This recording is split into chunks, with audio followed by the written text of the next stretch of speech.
Welcome to part 15 of this series where I talk about a specific family branch of mine, and you know the spiel by now.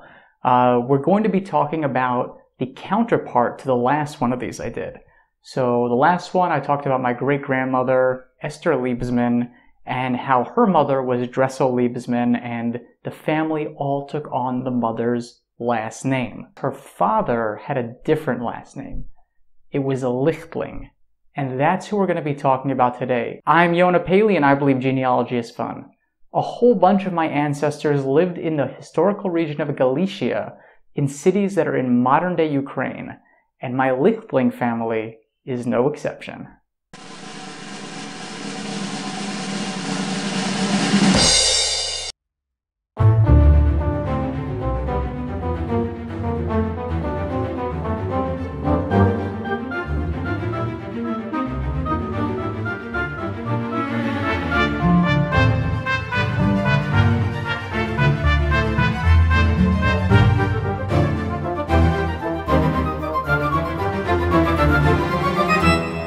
One thing I really love about researching my Leichtling family is it's a really uncommon last name, and pretty much everybody with that surname seems to have originated from the same place. Now, according to the marriage certificate of my great-great-grandparents, Chaim David was born around 1870 in Mikolajow, Ukraine, and this should not be confused with the city of Mikolajow, which is a pretty large city in southern Ukraine. It actually refers to a village in Lviv region in western Ukraine. So not a very famous town, but in fact, this is what it refers to, not the big, more famous city of Mikolajow. Now, according to the birth document of one of his children, Chaim David worked as a cab driver, and as family lore goes, he was apparently not a very nice person. His children had a falling out with him because, well, as the story goes, he gave his wife's wedding ring to another woman, and his sons essentially hated him and kicked him out of the house for this. And as a result, not a whole lot was known about the Leichtling family in the United States. All the children who survived took on the last name Liebesman, and essentially, I don't know whether they tried to erase his name or anything like that, but the situation is that yeah, he wasn't a very good husband. Now, I'm not entirely sure when Chaim David died, but there are some really interesting records for a different city relatively far away from where the Leichtlings and Liebesmans lived, for the city of Ternopil. And what it shows is there was a Chaim David Leichtling who, in 1911, had a daughter with a woman who was not Dressel. Now, I'm not really sure whether it's the same guy, but it does seem in line with the story that he was running off with another woman. You know, he was definitely still married to Dressel at this time, and given the fact that he was a cab driver by profession, it makes me wonder if maybe he was traveling a lot for his job and then ended up in another town, married another woman, had a kid, and was a bigamist. But sadly, there just isn't enough documentation to say for certain. But that being said, there aren't really any Leichtlings who lived in Ternopil except for this one. And it is mighty suspicious. There's also a death record from the 1920s on Gesher, Galicia, of a David Leichtling who, the certificate says that he was 25 years old. So if the age is correct, it's definitely not him. But the reason I think it could be a mistake is that his occupation is listed as being a cab driver, which is pretty specific. And what I think is there's probably two options. You know, one is that this is just a relative of his who moved there and it's just showing up like this and I'm mistaken. But another possibility is that he actually did end up in this town and this document just misrecorded his age.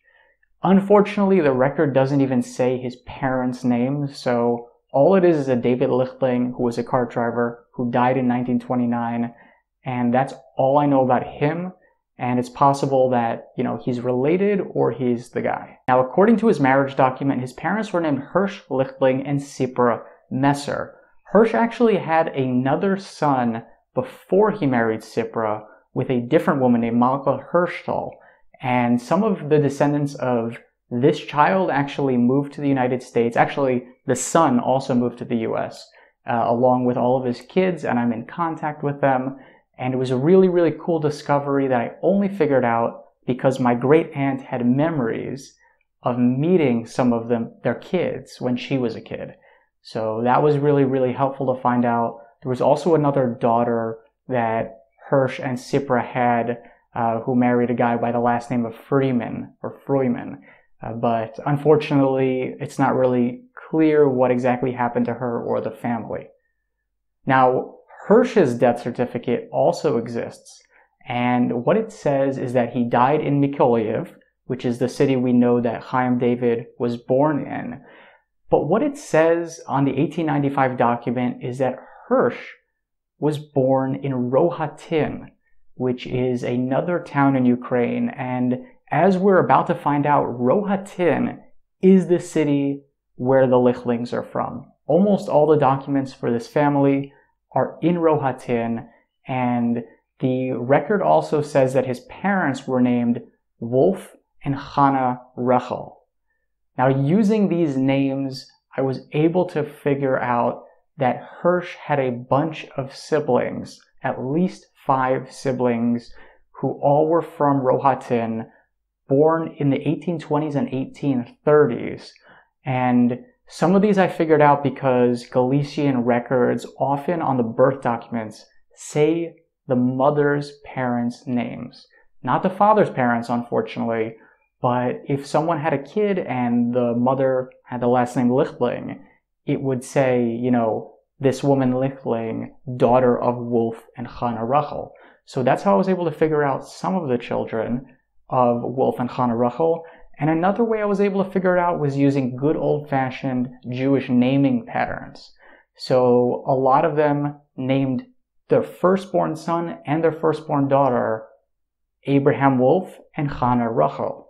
And this makes me think that Wolf's full name may have been Abraham Wolf.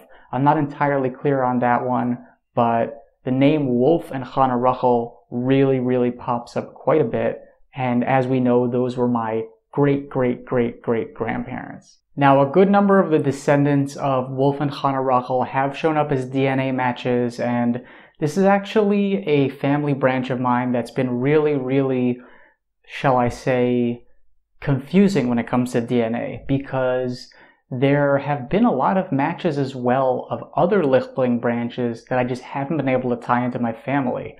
Some of these have pretty big amounts of centimorgans. Some of them are even as close as the ones that I've proven. So there's a good chance that they are descended from Wolf and Hannah Rachel, but there just aren't records to be able to prove it. The reason for this is because in Rohatyn there are big gaps in the records. Some of them, like the deaths and the marriages, I believe, only go back to the 1870s or so.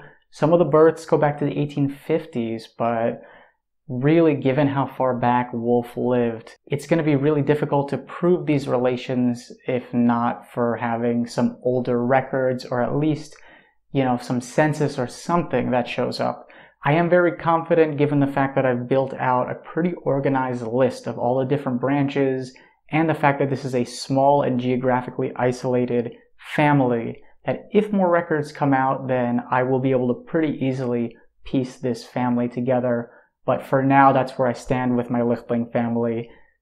A huge amount of it's solved, and a huge amount of it is a mystery. If you like this episode, make sure to give it a thumbs up, and also be sure to subscribe to my YouTube channel. I've also included links to my Instagram and my Twitter. Follow me on social media, it's all down below. As always, I'm looking forward to bringing you more videos as well as tips and tricks that you can use in your own genealogy research. So thank you so much for watching, and I'll see you in the next one.